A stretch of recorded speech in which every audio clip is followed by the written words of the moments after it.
जब सत्यभामा ने तौलना चाहा भगवान को मन की जगह धन से, यूं तो भगवान श्री कृष्ण की 16,108 रानियां थीं, लेकिन उन सब ने अपनी इच्छा से श्री कृष्ण जी को पति के रूप में वरण किया था।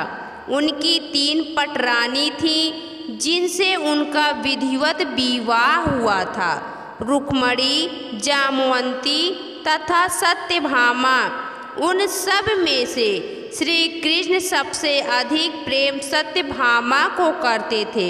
शायद इसी कारण सत्यभामा को उनके इस प्रेम और उससे अधिक अपने रूपवती होने पर बड़ा गर्व था। उनके मन में सदैव यही विचार रहता था कि अत्यधिक रूपवती होने के कारण ही श्री कृष्ण उनसे सबसे अधिक प्रेम करते हैं।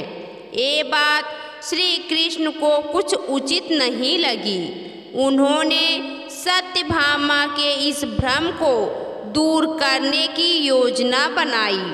इसी को पूर्ण करने के लिए उन्होंने नारद जी को गुप्त संदेश देकर अपने पास बुलाया और एक दिन घूमते हुए प्रभु दर्शन की इच्छा से जब नारद जी उनके महल में गए तो सबने उन्हें प्रणाम किया तथा यथोचित उनका सम्मान करके उनके सम्मुख खड़े हो गए। यूं ही बातों बातों में सत्यभामा ने कहा कि हे महर्षि, आप मुझे आशीर्वाद दीजिए कि अगले जन्म में भी भगवान श्री कृष्ण ही मुझे पति रूप में प्राप्त हों। नारद जी बोले, हे देवी, ऐसा हो तो सकता है, परंतु इसके लिए कुछ नियम हैं। तब सत्यभामा ने कहा, हे महात्मन, ऐसा क्या नियम है, आप मुझे बताइए।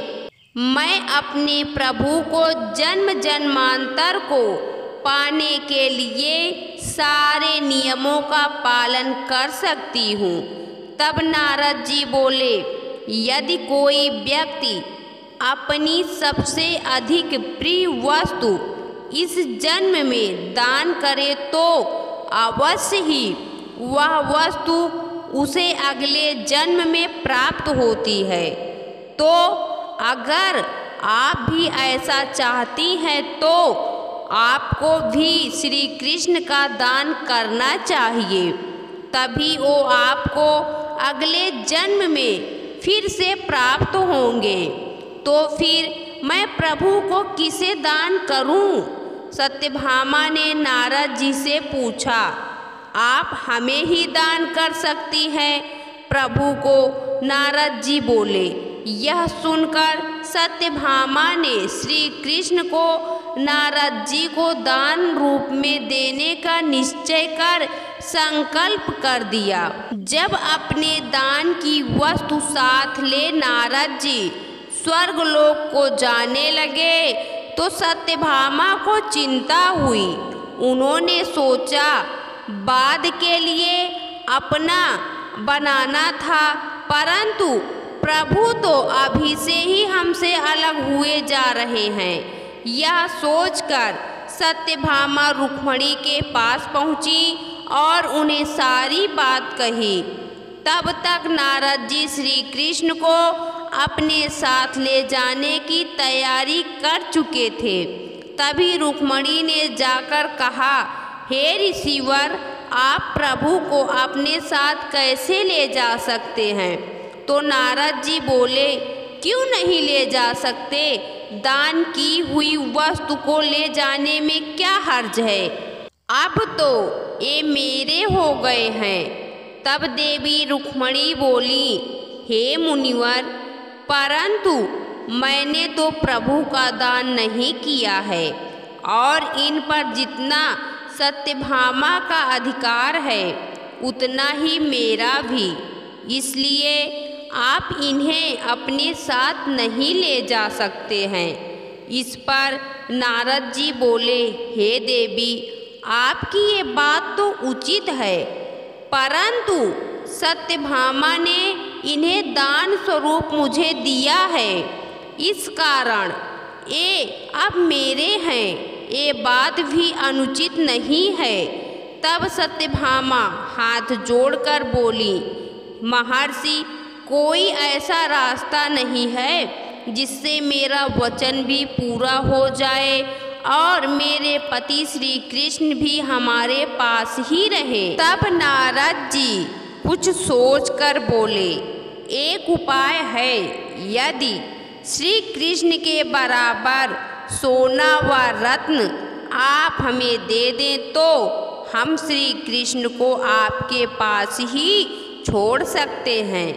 तब रानी ने खुश होकर तुला दान की तैयारी करने को कहा। तब तराजू के एक पलड़े में श्री कृष्ण को बैठाया गया तथा दूसरे पलड़े में रानी ने अपने आभूषण चढ़ाना शुरू कर दिए। धीरे धीरे रानी सत्यभामा का सारा खजाना उस पलड़े में चढ़ गया, परंतु वो तराजू का पलड़ा जरा भी नहीं हिला। यह सब कुछ देखकर श्री कृष्ण मन ही मन मुस्कुरा रहे थे। वहाँ खड़े लोग आपस में तरह तरह की बात करने लगे। यह देख सत्यभामा ने कहा, यदि मैंने इन्हें दान किया है तो उबार भी लूँगी। यह कहकर उन्होंने अपने सारे पहने हुए आभूषण भी चढ़ा दिए, पर पलड़ा नहीं हिला। यह देखकर वह बड़ी लज्जित हुई और अपने किए पर पछतावा करके रोने लगी। यह देखकर श्री कृष्ण ने रुक्मिणी जी को सत्यभामा की सहायता करने का इशारा किया। रुक्मिणी जी ने उनके इशारे को समझ लिया। वहाँ मंदिर में गई और वहाँ से वह एक तुलसी की पत्ती ले आईं तथा उस पत्ती को स्वर्ण आभूषणों के पलड़े में रख दिया। तुलसी दल रखते ही तुला के दोनों पलड़े का वजन बराबर हो गया। यह देखकर रानी सत्यभामा बहुत शर्मिंदा हुई। उन्होंने श्री कृष्ण तथा अन्य रानियों से क्षमा मांगी। उन्हें अपनी भूल का एहसास हो चुका था। यह देखकर श्री कृष्ण बोले, जीवन में अगर कुछ करना है तो निस्वार्थ प्रेम करो। अगर स्वार्थ के वशीभूत होकर कुछ करते हो तो अपने जीवन की बहुत सी वस्तुओं को खो दोगे। तब नारद जी तुलसी दल लेकर स्वर्ग को चले गए। रुक्मिणी श्री कृष्ण की पटरानी थी। तुलसी के कारण ही वह अपनी व अन्य रानियों के सौभाग्य की रक्षा कर सकी। दोस्तों, आपको यह पौराणिक कथा कैसी लगी कमेंट बॉक्स में ज़रूर बताएं। वीडियो को लाइक करें, शेयर करें